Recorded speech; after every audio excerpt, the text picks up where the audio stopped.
Welcome back to another GamerSpawn Battlefield 3 trailer analysis. In this video, we will be looking at the new Fault Line series Episode 3, Get That Wire Cut trailer, released on March 30th at exactly 12 o'clock noon Greenwich Mean Time. As you may have already learned, there was a video leaked from GDC 2011 showing off a lot more of Battlefield 3, and this trailer covers some events seen in that video, so let's get started.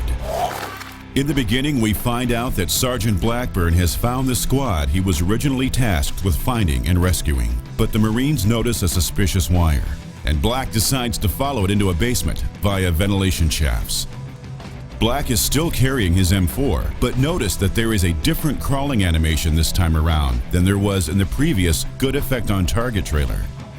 This could mean two things. The crawling is scripted to happen only in this sequence, or it could mean that the game detects whether you're in a tight spot or in the open and automatically adjusts the animation.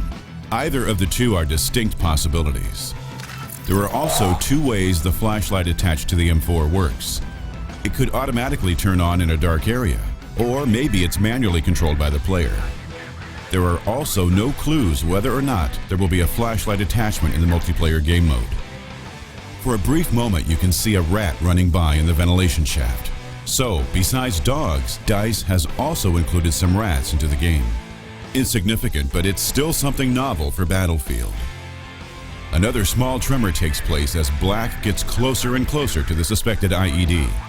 The next sequence we can remember from the gameplay debut trailer, Black falling down into a basement.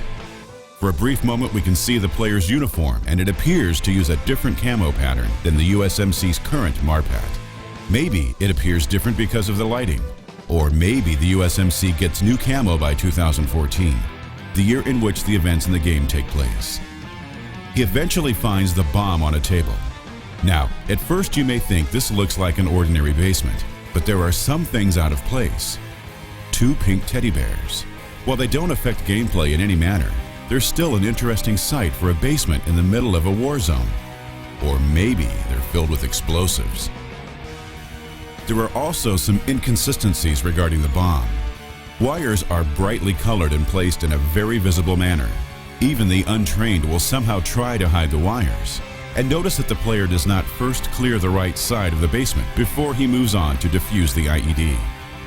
The IED is set to be detonated via a cell phone and DVD players, presumed to be fail-safe triggers, and we even see gutted players on the shelves, which explains the errant circuit boards and what appears to be a power source.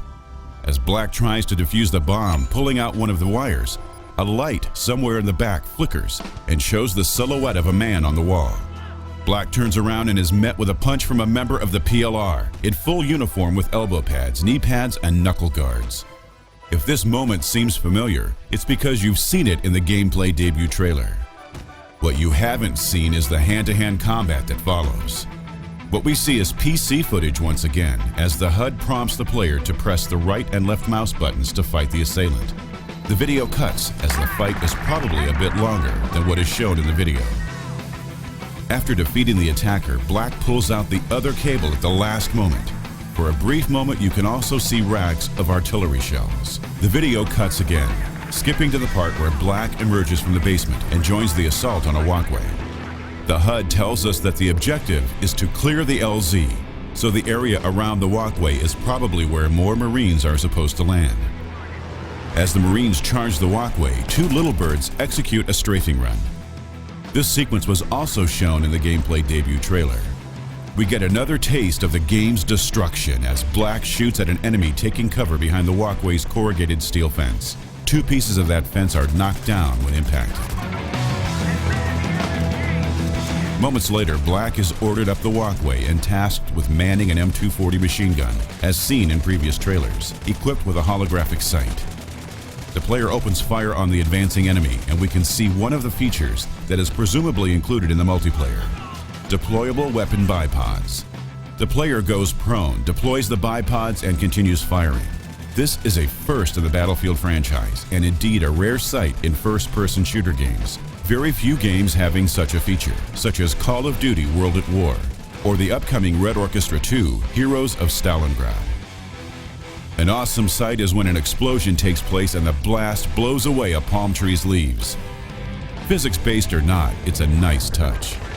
As the player runs out of ammo and starts to reload the M240, help arrives in the form of an AH-6 Little Bird helicopter, firing its twin M134 7.62mm side-mounted miniguns, flushing the player with a hail of spent shell casings. This is probably the most awesome sight we've seen so far in the trailers. But rest assured, DICE has more up their sleeves. You may have also noticed that there are some inconsistencies in the HUD as well, as the ammo counter reaches 0 way before the player actually runs out of ammo.